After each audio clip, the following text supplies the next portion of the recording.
All right, this is section 6.4 and kind of our last day wrapping up vectors. A few more vocab words today. So far we've done vector addition and vector, let's change that to scalar multiplication. A little typo on my part. Both of us give us another vector for an answer. And now we're going to look at dot product, which you guys would probably call vector multiplication. That's why I had to cross it out there. That's what it looks like, which gives us actually a scalar for an answer, which is, remember, that's just a number in vectors. So the dot product looks like this. This is why I think you guys will probably call it vector multiplication, because you're trained to think that that's multiplication. When you have two vectors and you are attempting to essentially multiply them together, it's called the dot product. So here you've got your x and y. Here you've got your other x and y, and the way that you do it is by taking your x times your x, so u1, v1, and then your y's times your y's, so u2, v2, and then just adding those. So in the past, usually we would take our x's, add them up, and you would create another vector. This is actually dot product, so in the end, you'll add them and you end up with one number as an answer. So just to give you a feel what that looks like, here I'm doing v dotted with w. It's kind of an obnoxious dot. Sometimes my font doesn't allow me to make that any smaller. So here's v, which is 2, negative 4.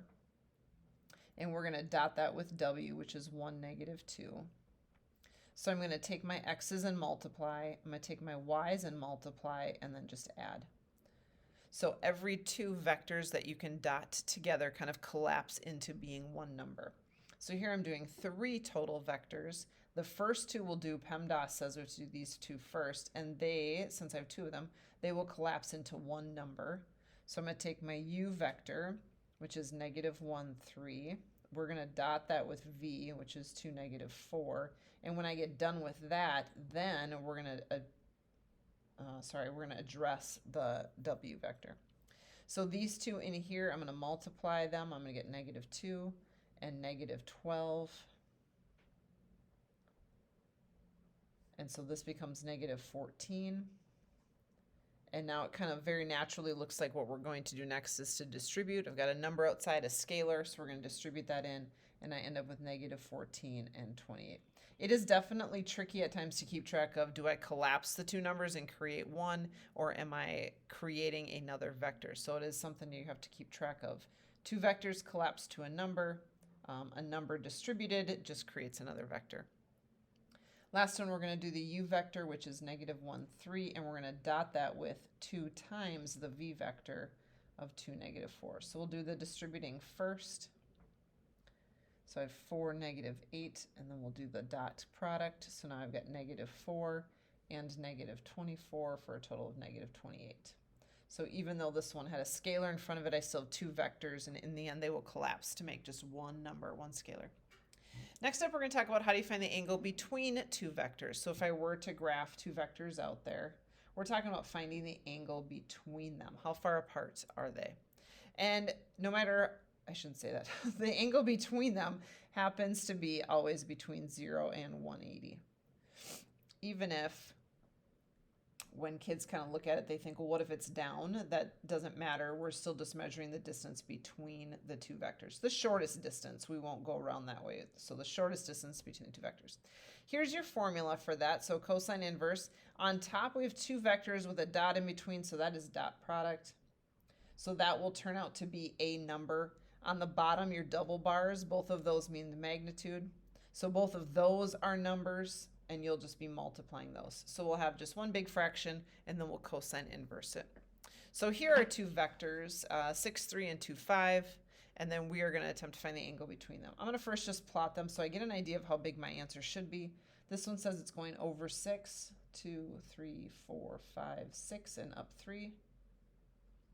All right, the other one is 2, 5, so it went over 2, and then 1, 2, 3, 4, 5. Here's the other one. I'm not adding these two vectors together. That's why this one's not going at the end of that one like we've done in the past. I want to find the angle between them. So that looks like a pretty small angle. Like it's probably going to be less than maybe 60 degrees even. So now when I do the problem, I kind of have a picture to reference to see if I match. So cosine inverse, on top we're going to dot product. So 6 times 2 is 12. 3 times 5 is 15. and then we'll have each of their magnitudes. So 6 squared, 3 squared, and we'll have 2 squared, 5 squared. So I got cosine inverse. On top I've got 27. On the bottom I've got 36 and 9. And I would, like what I'm doing is trying to simplify these. I think it's really difficult to get this all entered into your calculator in one go. So it is a little bit smarter to simplify each piece, and then we'll start entering that. 25 and 4 is 29. So now this I might be able to get in my calculator correctly. Still, some students make a mistake just in the denominator, so I'm going to do that separately. I'm going to do 45 times the 29. Then I'm going to do 27 divided by that, and then cosine inverse of that. So it looks like my angle is about 41.6 degrees, and that's right on with my picture. That could conceivably be about a 41 degree angle. Couple more words for us. One is orthogonal, because we just were not having enough fun in math. We had to come up with another name for orthogonal. It just means that they're perpendicular. We know that vectors are orthogonal if actually their dot product equals 0. So it's kind of a nice little trick that they do. And actually vectors are parallel, the opposite, if they are multiples of each other. And I'll show you what that means. So we're going to check to see if these are orthogonal, parallel, or neither. I'm going to check their dot product.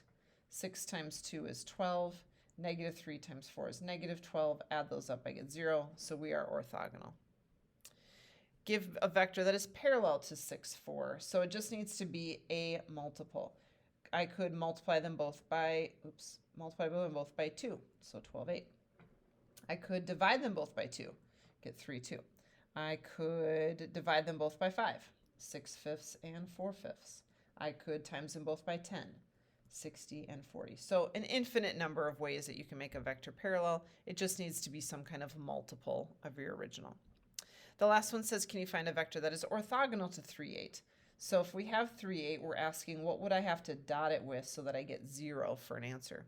The swiftest way to do it is to flip them around, because that ensures that 3 times 8 is the same as 8 times 3, so you'll always get the same product. And then somebody in the 4 of them has to be negative. It doesn't matter if it's the 8 or the 3. If one of these was negative, then these guys would be positive. You just need one negative in the group. So the 3 and the 8 make 24. The 8 and the negative 3 make negative 24. And then I've got my 0. And that is your last day on two-dimensional vectors.